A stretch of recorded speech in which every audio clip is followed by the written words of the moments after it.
Welcome to another recording of Why I Am a Kiwanian, in which we are featuring distinguished members of the Kiwanis Club of Indianapolis. Today's guest is Ed Doyle. Ed, will you tell us why you are a Kiwanian and other information about yourself? Thank you, Raj.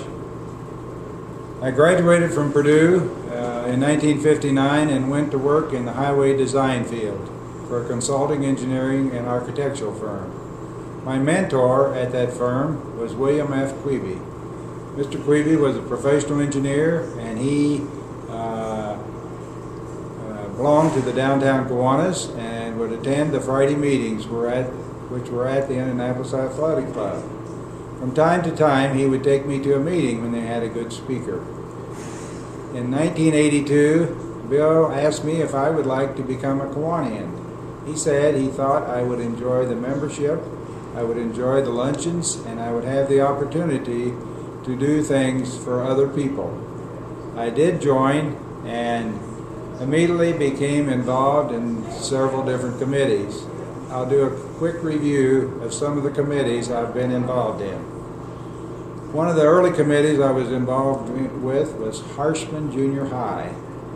We would have members of our downtown Kiwanis interact with the students at this school, which was on 10th Street near Tech High School.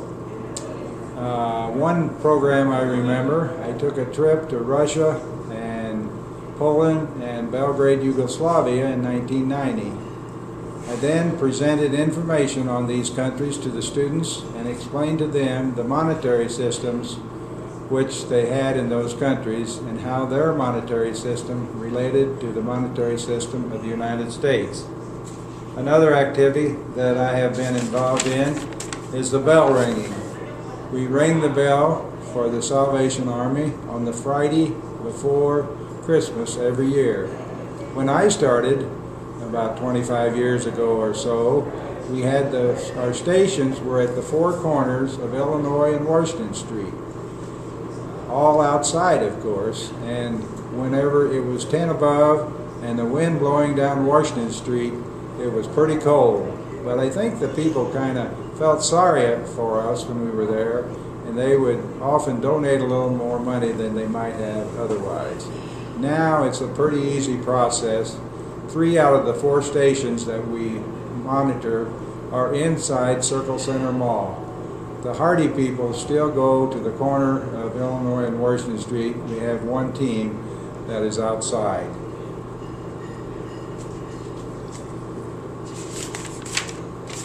Another item that I got involved in early on was the basketball committee. I had played basketball in high school and wanted to get involved with the basketball committee.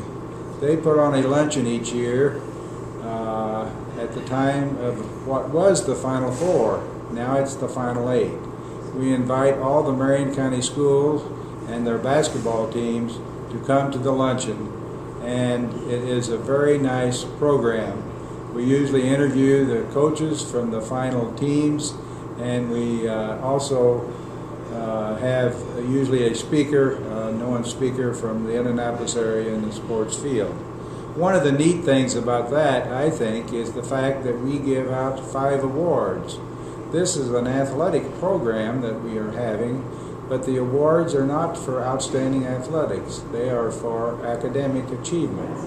In order to receive one of the 5 awards for the academic all-stars, you must be a senior in high school and been on the basketball team for your various high school in Marion County and have a high grade point average. I think that's a neat process that we do. Another memorable time for that organization was in the year 2000. Frank O'Bannon was governor at the time, and Frank always wanted to make a point to be at our luncheon, our basketball luncheon. On Thursday before that in 2000, we got a call from the governor's office, and it said that Tipper Gore, who was the vice president, Al Gore's wife, and was going to be in town on Friday, and she wanted to have lunch with Governor Frank O'Bannon. Well, Frank didn't want to miss the basketball luncheon, so he had his staff call and see if he could bring Tipper Gore to our luncheon. which was at the Scottish Rite Cathedral. Well, Tipper Gore shows up with Frank. We didn't think we could tell her he couldn't bring her, and when she arrived, we thought, well, we better let her say a few words, being a dignitary from Washington, D.C. Well, Tipper Gore got up and started to speak.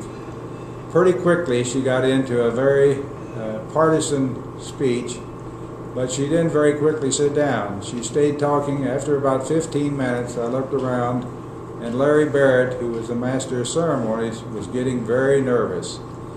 About that time, Frank leaned over to me and said, "Ed, I told her not to speak very long. I wonder when she's going to quit." I think maybe she heard him, because she did quit shortly thereafter. To Larry's credit, he got the meeting finished by 1:30, which was the goal, always to have the meeting concluded by 1:30. Another thing that I'm very heavily involved in now is the Interclub Committee. The Interclub Committee visits other Kiwanis clubs in Marion County and the surrounding area.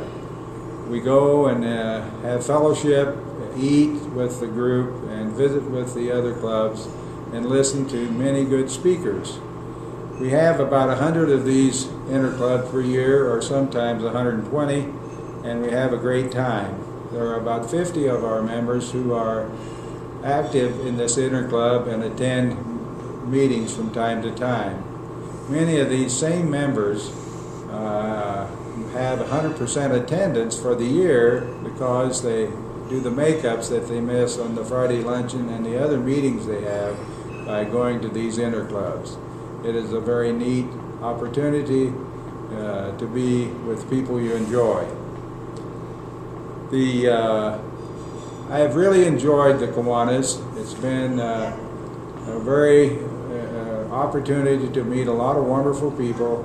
They are some of my best friends at this time. It's been a very fun and joyful ride, and I hope to continue for many years to come. Thank you. Thanks for sharing your story, Ed. You're welcome.